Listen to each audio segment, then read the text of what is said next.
आज के इस वीडियो के अंदर हम लोग ब्लेंड टूल के बारे में पढ़ने वाले हैं। यहाँ पे आकर के देखेंगे तो ब्लेंड टूल दिया हुआ है। तीसरे नंबर पे देखेंगे दिखाई दे रहा है ब्लेंड। जैसा कि नाम से ही पता चल रहा है किसी दो चीज़ों को मिक्स करने के बारे में है। इसके अंदर हम लोग किसी दो ऑब्जेक्ट को मिक्स करके एक दूसरे के बीच में चेंज होता हुआ दिखाई दे सकते हैं, या फिर हम लोग किसी दो कलर को एक दूसरे के अंदर ब्लेंड होता हुआ दिखाई दे सकते हैं। इस तरीके की चीज़ें हम लोग इसके माध्यम से कर सकते हैं। इसका प्रयोग करके हम लोग किसी ऑब्जेक्ट को रिपीटेड रख सकते हैं, और इसके अलावा इसका प्रयोग करके हम लोग पाथ के ऊपर भी किसी ऑब्जेक्ट को प्लेस कर सकते हैं। इन सब चीज़ों को करने के लिए हम लोग इसका प्रयोग करते हैं। जितना आप लोग अपना दिमाग लगा करके खुद से सोचेंगे तो इसका प्रयोग बहुत ही क्रिएटिव तरीके से कर सकते हैं। हम लोग यहाँ पे कुछ एग्जाम्पल देखेंगे, उसके अंदर हम लोग देखेंगे इसका प्रयोग करना। आप लोग खुद से ट्राई करेंगे तो और जगह पे इसका प्रयोग बहुत ही आसानी से कर सकते हैं, अपने काम को बहुत ही आसान बना सकते हैं। अभी के लिए मैं यहाँ पे दो ऑब्जेक्ट बना लेता हूँ। इसका प्रयोग करने के लिए कम से कम दो ऑब्जेक्ट की ज़रूरत पड़ेगी। सबसे पहले हम लोग यहाँ पे एक इस तरीके से स्क्वायर लेकर के मैं स्क्वायर बना लेता हूँ। इसका कलर कोई भी मैं दे देता हूँ। अभी के लिए मैं यहाँ पे येलो दे देता हूँ। इसके आउटलाइन को मैं यहाँ से बंद कर देता हूँ। दूसरा एक और ऑब्जेक्ट हम लोग बना लेते हैं। यहाँ पे हम लोग सेम उसी तरीके का ऑब्जेक्ट बना सकते हैं, या फिर कोई दूसरा ऑब्जेक्ट बना सकते हैं। अभी के लिए मैं यहाँ पे एक छोटा सा रेक्टेंगल ही बना लेता हूँ। इस तरीके से बना लेते हैं। इसका कलर मैं ये दे देता हूँ। सेम उसी तरीके से इसके लाइन को हम लोग बंद कर सकते हैं। आप लोग चाहे तो लाइन को चालू कर सकते हैं, कोई ज़रूरी नहीं है। इसके बाद हम लोग ब्लेंड वाले पे क्लिक करेंगे, देखेंगे इस तरीके का माउस के ऊपर दिखाई दे रहा है। अगर हम लोग किसी ऑब्जेक्ट के ऊपर आएंगे देखेंगे इस तरीके से टूल एक्टिवेट होता हुआ दिखाई देगा। अगर हम लोग बाहर आएंगे देखेंगे नीचे इस तरीके का एक छोटा सा सर्कल बना हुआ है, उसके ऊपर कटा हुआ है। इसका मतलब ये अभी काम नहीं करेगा। हम लोग किसी भी ऑब्जेक्ट पे जैसे आएंगे देखेंगे इस तरीके से दिखाई दे रहा है, ये काम करेगा। हम लोग यहाँ पे क्लिक कर देंगे, क्लिक करके इस तरीके से ड्रैग करेंगे। अगला हमारा जो ऑब्जेक्ट होगा जिसके साथ हम लोग ब्लेंड करना चाहते हैं उसके ऊपर ले जा करके छोड़ देंगे। यहाँ पे आएंगे देखेंगे इस तरीके से वाइट कलर का दिखाई दे रहा है। थोड़ी देर ऑब्जेक्ट के ऊपर रुकेंगे तो यहाँ पे दिखाई देगा किस तरीके से ब्लेंड होता हुआ ऑब्जेक्ट बन रहा है। हम लोग यहाँ पे इसको छोड़ देंगे। जैसे हम लोग छोड़ेंगे देख रहे होंगे ये जो हमारा स्क्वायर था और ये स्क्वायर है, इन दोनों के बीच में ब्लेंड होता हुआ नजर आ रहा है। यहाँ पे कलर भी ब्लेंड हो रहा है और ऑब्जेक्ट भी ब्लेंड हो रहा है। हम लोग यहाँ पे अगर कोई डिफरेंस ऑब्जेक्ट रखेंगे तो उसके हिसाब से ब्लेंड होगा। हमने यहाँ पे दोनों चौकोर रखा हुआ था, इसलिए यहाँ पे खाली साइज का ब्लेंड हो रहा है, उसके बाद कलर का ब्लेंड हो रहा है। इन दोनों चीज़ों का यहाँ पे मिक्सर हो रहा है। यहाँ पे देखेंगे पूरा मजेंटा कलर है और दूसरे साइड येलो कलर है। इस तरीके से मजेंटा में येलो मिक्स होता हुआ जा रहा है। इस तरीके से लास्ट में जाकर के वो येलो जैसा हो जा रहा है। अगर आप लोग इधर से देखेंगे तो येलो के साथ में मजेंटा मिक्स होता हुआ जा रहा है, थोड़ा थोड़ा मिक्स होकर के यहाँ पे पूरा मजेंटा हो जाएगा। उसके बाद यहाँ पे देखेंगे कुछ कंट्रोल पॉइंट दिखाई दे रहे हैं। सबसे पहले यहाँ पे देखेंगे एक चौकोर दिखाई दे रहा है। यहाँ पे आएंगे देखेंगे इस तरीके से माउस पॉइंटर चेंज होगा। क्लिक करके हम लोग इसको ड्रैग कर सकते हैं, ड्रैग करके कहीं भी रख सकते हैं। जहाँ भी हम लोग रखेंगे इस तरीके से ये उसके साथ में मिक्स होता हुआ नजर आएगा, उसको फॉलो करेगा। उसके बाद में यहाँ पे दूसरा पॉइंट है, सेम उसी तरीके से हम लोग इसको भी खिसका करके रख सकते हैं जहाँ भी रखना चाहे।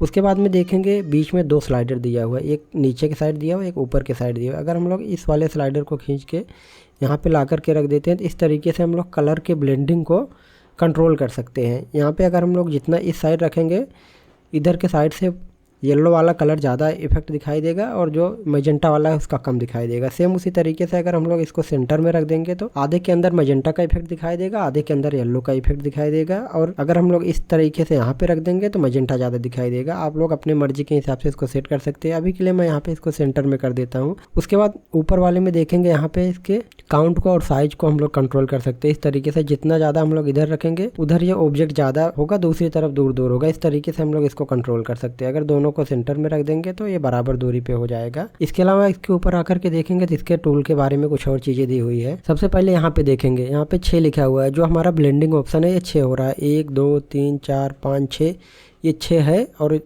एक यहाँ पे ओरिजिनल ऑब्जेक्ट है और इधर के साइड एक ओरिजिनल ऑब्जेक्ट है। दोनों मिलाकर के 8 हो रहा है, क्योंकि हमारा यहाँ पे 6 का नंबर दिया हुआ है। हम लोग इसको कम और ज़्यादा कर सकते हैं। यहाँ पे देखेंगे एरो की बना हुआ है, इस पर क्लिक करके इस तरीके से इसको बढ़ा सकते हैं। बढ़ाएंगे देखेंगे ये ब्लेंडिंग का ऑब्जेक्ट का काउंट बढ़ रहा है। और सेम उसी तरीके से हम लोग देखेंगे यहाँ पे कलर का जो मिक्सर है दोनों का, वो भी इस तरीके से हल्का और गाढ़ा होकर के मिक्स हो रहा है। यहाँ पे क्लिक करके हम लोग कम कर सकते हैं, बढ़ा सकते हैं। यहाँ पे हम लोग वैल्यू अपने मर्जी के हिसाब से लिखकर इंटर कर सकते हैं। 25 लिख करके इंटर कर देता है। इस तरीके से ये ब्लेंड हो रहा है। ब्लेंड का प्रयोग आप लोग टेक्स्ट के ऊपर भी कर सकते हैं, ऑब्जेक्ट के ऊपर भी कर सकते हैं, कई जगह पे इसका प्रयोग कर सकते हैं। अभी के लिए हम लोग इसके अंदर प्रयोग करके देख रहे हैं। उसके बाद में यहाँ पे देखेंगे डायरेक्शन है, हम लोग यहाँ पे डायरेक्शन भी दे सकते हैं। अगर हम लोग इस तरीके से इसको बढ़ाएंगे, देख रहे होंगे इस तरीके का ये ट्विस्ट होता हुआ नज़र आ रहा है। इसको हम लोग 360 डिग्री तक ट्विस्ट कर सकते हैं। अगर इस तरीके का कुछ इफेक्ट बनाना है हमें, इसकी मदद से बड़े आसानी से बना सकते हैं। अगर हमें इसको 0 करना है, हम लोग यहाँ पे 0 कर देंगे। और अगर हम लोग इसके अंदर कुछ पहलू देंगे तो यहाँ पे देखेंगे एक नया ऑप्शन हाईलाइट होगा। जैसे मैं यहाँ पे अभी 30 दे देता हूँ, 30 लेके इंटर करेंगे, इस तरीके से देखेंगे लूप के लिए। हम लोग अगर इसको इस तरीके से बंद कर देंगे तो सीधा सीधा दिखाई देगा, इस पर क्लिक कर देंगे तो इस तरीके से लूप में दिखाई देगा। आप लोग इसको ऑन करके रखना चाहे रख सकते हैं। उसके बाद में यहाँ पे देखेंगे कुछ कलर के लिए है। अगर हम लोग इस पे पहले वाले पे क्लिक करेंगे, जो हमारा दोनों कलर सेलेक्ट है उसी के हिसाब से ब्लेंड होगा। उसके बाद में यहाँ पे क्लिक करेंगे तो ये क्लॉकवाइज है, उसके बगल में है ये काउंटर क्लॉकवाइज। इस तरीके से हम लोग इस पे क्लिक करके कलर के इफेक्ट को बदल सकते हैं। यहाँ पे देख रहे होंगे जो एक स्लाइडर के अंदर कलर दिखाई दे रहा है, इसी कलर को ये पिक करके उसी के हिसाब से ये क्लॉकवाइज और काउंटर क्लॉकवाइज ये कलर को प्लेस करता है। दोनों पे क्लिक करके आप लोग देख सकते हैं। अगर इस पे क्लिक करेंगे, देखेंगे जो यहाँ पे दिखाई दे रहा है इसी को रीड करके एक दूसरे के अंदर मिक्स कर रहा है इस तरीके से। अगर आप लोग मल्टीपल कलर देना चाहे इसकी मदद से दे सकते हैं। अभी के लिए मैं यहाँ पे पहले वाले पे क्लिक कर देता हूँ, ये हमारा ठीक है। उसके बाद में यहाँ पे दिया हुआ एक बटन, इस पे क्लिक करेंगे तो जो हम लोग ये स्लाइडर खिसका करके इधर उधर सेट करते थे, सेम वही काम यहाँ से हम लोग कर सकते हैं। अगर हम लोग इसको परफेक्ट सेंटर में रखना चाहते हैं तो यहाँ से इसको हम लोग सेंटर में रख सकते हैं। सेम वही स्लाइडर है जो यहाँ पे हम लोग कंट्रोल करते थे, वही चीज़ यहाँ से भी हम लोग कंट्रोल कर सकते हैं। उसके बाद में यहाँ पे मैप नोड है, स्प्लिट नोड है, इसको हम लोग बाद में देखते हैं। और सबसे लास्ट में यहाँ पे दिया हुआ है क्लियर ब्लेंडर। अगर हम लोग इस पर क्लिक कर देंगे तो ये क्लियर हो जाएगा, जो भी हम लोग ब्लेंडिंग का काम किए हैं वो सब क्लियर हो जाएगा। जैसे मैं यहाँ पे क्लिक कर देता हूँ, ये क्लियर हो चुका है। हमारा 2 ऑब्जेक्ट जो पहले से बना हुआ था वो रह गया है। कंट्रोल जेड कर देता हूँ, मैं वहीं पे वापस आ जाता हूँ। इसके बाद हम लोग किसी और ऑब्जेक्ट के ऊपर भी इसको अप्लाई करके देख लेते हैं। अभी के लिए मैं यहाँ पे इसको डिलीट कर देता हूँ। इसके बाद हम लोग क्या करेंगे, यहाँ पे एक चौकोर ले लेते हैं इस तरीके से, और दूसरे के अंदर हम लोग इस तरीके से एक सर्कल ले लेते हैं। हम लोग सर्कल से चौकोर वाले में ब्लेंड करके देखेंगे किस तरीके से काम करता है। दोनों में हम लोग कलर दे देंगे। पहले वाले में मैं येलो दे देता हूँ, दूसरे वाले में सेम उसी तरीके से ये मैजेंटा दे देता हूँ। आप लोग सेलेक्ट भी रख सकते हैं, बिना सेलेक्ट किए भी जाएंगे तो कोई दिक्कत नहीं है। यहाँ पे हम लोग इस वाले को सिलेक्ट करके यहाँ पे ला करके ड्रैग करके छोड़ देते हैं। उसके बाद इनको हम लोग सेंटर में रख देते हैं इस तरीके से खिसका के। यहाँ पे हमें परफेक्ट दिखाई देगा। यहाँ पे देख रहे होंगे चौकोर था, और इधर के साइड आते आते धीरे धीरे वो चौकोर आकार चेंज होकर के गोले के अंदर कन्वर्ट हो रहा है। इस तरीके से हम लोग एक शेप से दूसरे शेप में ब्लेंड होता हुआ दिखाई दे सकते हैं। अब हम लोग देख लेते हैं इसका प्रयोग टेक्स्ट के ऊपर किस तरीके से कर सकते हैं। मैं यहाँ पे टेक्स्ट टूल ले लेता हूँ। इस तरीके से हम लोग यहाँ पे कोई भी एक टेक्स्ट टाइप कर देते हैं। जैसे मैंने यहाँ पे ई टाइप कर दिया है, इसको हम लोग थोड़ा सा बड़ा कर लेते हैं। इसका कलर मैं येलो कर देता हूँ। इसके बाद इसी को हम लोग कंट्रोल डी से डुप्लीकेट कर लेते हैं। डुप्लीकेट करके हम लोग इसको इस तरीके से रख सकते हैं। हम लोग इसको इस तरीके से रख के 3D जैसा इफेक्ट बना सकते हैं। यहाँ पे मैं इसका कलर ये कर देता हूँ। अब हम लोग दोनों को सिलेक्ट कर लेंगे, या फिर हम लोग यहाँ से क्लिक करके डायरेक्ट इसको इस तरीके से ड्रैग कर देंगे दूसरे के ऊपर। देख रहे होंगे इस तरीके का ये ब्लेंडिंग इसके अंदर अप्लाई हो गया। इसको हम लोग कंट्रोल कर सकते हैं, कम कर सकते हैं उसके नंबर को। अभी मैं यहाँ पे 4 लिख करके एंटर कर देता हूँ, या फिर मैं 3 दे देता हूँ, नहीं तो 2 दे देता हूँ। इस तरीके का ब्लेंड आप लोग प्रयोग कर सकते हैं। यहाँ पे देख रहे होंगे 3D जैसा दिखाई दे रहा है।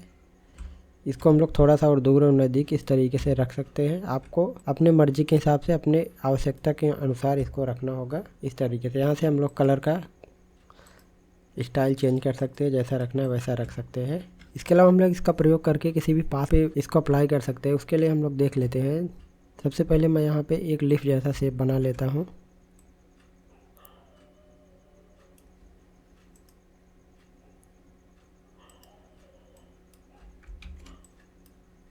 हमने यहाँ पे एक लीफ जैसा शेप बना लिया। इसको हम लोग इस तरीके से रख लेते हैं। प्लस दबा देंगे, डुप्लीकेट हो जाएगा। उसके बाद यहाँ पे क्लिक करके मिरर करके हम लोग इसको दूसरे साइड इस तरीके से रखना चाहे रख सकते हैं। एक लिफ के जैसा हमारा शेप बन जाएगा। दोनों को हम लोग सेलेक्ट करके ऑब्जेक्ट के अंदर जा करके यहाँ पे ग्रुप कर सकते हैं। ग्रुप पे क्लिक कर देंगे, ये ग्रुप बन जाएगा दोनों का। उसके बाद हम लोग इसको कंट्रोल डी से डुप्लीकेट करके यहाँ इस तरीके से रख सकते हैं। अगर हमें छोटा करना होगा तो हम लोग यहाँ पे छोटा कर लेंगे, नहीं तो वैसे रहने देते हैं। हम यहाँ पे इतना छोटा कर लेते हैं। इसका कलर भी मैं चेंज कर देता हूँ, कोई दूसरा कलर, येलो कलर कर देता हूँ। उसके बाद यहाँ पे जाके ब्लेंड करते हैं। इस तरीके से देख रहे होंगे यहाँ से यहाँ तक का ये ब्लेंड बन के तैयार हो चुका है। अभी देख रहे होंगे सिंपल इस तरीके से ये बन गया है। इसको हम लोग पाथ पे भी अप्लाई कर सकते हैं। इसके लिए हमें सबसे पहले पाथ बना लेना होगा। हम लोग यहाँ पे क्लिक करके इस तरीके से कोई भी पाथ बना सकते हैं। अभी के लिए मैं यहाँ पे ये ले लेता हूँ। इस तरीके से हमने एक पाथ बना लिया। हम लोग इस पाथ के ऊपर इसको अप्लाई करेंगे, सिलेक्शन लेंगे, इसको सेलेक्ट करेंगे, यहाँ पे जाएंगे ब्लेंड वाले पे, उसके बाद यहाँ पे क्लिक करेंगे, यहाँ पे न्यू पाथ का ऑप्शन दिया, इस पर क्लिक कर देंगे हम लोग। अब यहाँ से पाथ को सिलेक्ट कर लेंगे। जैसे हम लोग इस पर क्लिक करेंगे देखेंगे यहाँ पे आकर के ये अटैच हो गया है। उसके बाद यहाँ पे जा कर के हम लोग इसको रोटेट ऑल ऑब्जेक्ट पे क्लिक कर देंगे, रोटेट हो जाएगा। उसके बाद यहाँ पे ब्लेंड अलोंग पाथ पे क्लिक करेंगे, इस तरीके से ये पूरे पाथ पे ब्लेंड हो जाएगा। उसके बाद यहाँ से हम लोग इसको कंट्रोल कर सकते हैं और पाथ के ऊपर भी हम लोग एडिटिंग कर सकते हैं। जैसे अगर हम लोग इस पाथ को सिलेक्ट कर लेते हैं यहाँ पे क्लिक करके और यहाँ रिसेप में जा कर के हम लोग इस तरीके से पाथ को चेंज कर सकते हैं। जैसे हम लोग पाथ चेंज करेंगे सेम उसी के हिसाब से ये ऑटोमेटिक एडजस्ट होता हुआ चला जाएगा। और हम लोग किसी स्टार्ट और एंड वाले को सेलेक्ट करके उसको रोटेट भी कर सकते हैं। अगर हम लोग देखेंगे यहाँ पे रोटेशन बराबर नहीं बैठा, हम लोग इस तरीके से इसको घुमाएंगे, इस तरीके से घुमाएंगे, देखेंगे रोटेशन बैठ रहा है। ऊपर वाले को भी इस तरीके से सेलेक्ट करके इस तरीके से हम लोग रोटेट कर देंगे, देख रहे होंगे एंगल इस तरीके से बैठ गया है।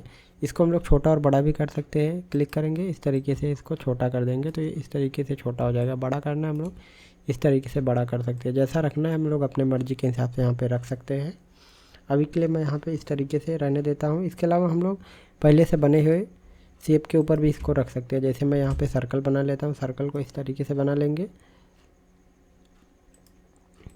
और इस वाले को सेलेक्ट करेंगे, यहाँ पे जाएंगे, न्यू पाथ पे क्लिक कर देंगे। इस पे जैसे क्लिक करेंगे उसके बाद दूसरा वाला पाथ सेलेक्ट कर लेंगे, इसके ऊपर ये आ गया है। अभी हम लोग इसको बढ़ा करके इसके ऊपर पूरा फिल कर सकते हैं। इस तरीके से रखना चाहे बड़ी आसानी से हम लोग रख सकते हैं। यहाँ पे जाएंगे, दोनों को हम लोग सेंटर में कर देंगे, यहाँ पे इसको भी यहाँ पे सेंटर में कर देंगे। अभी देख रहे होंगे समान दूरी पे इस तरीके से ये रखा हुआ है। आप लोग चाहे तो इसका प्रयोग करके इस तरीके से कभी भी प्लेसमेंट करना चाहे बड़े आसानी से प्लेसमेंट कर सकते हैं। आप लोग इसको चौकोर के ऊपर भी रख सकते हैं, जहाँ रखना चाहे वहाँ रख सकते हैं। अभी के लिए मैं यहाँ पे इस तरीके से रख देता हूँ। आज की इस वीडियो में इतना ही, मिलते हैं नेक्स्ट वीडियो में।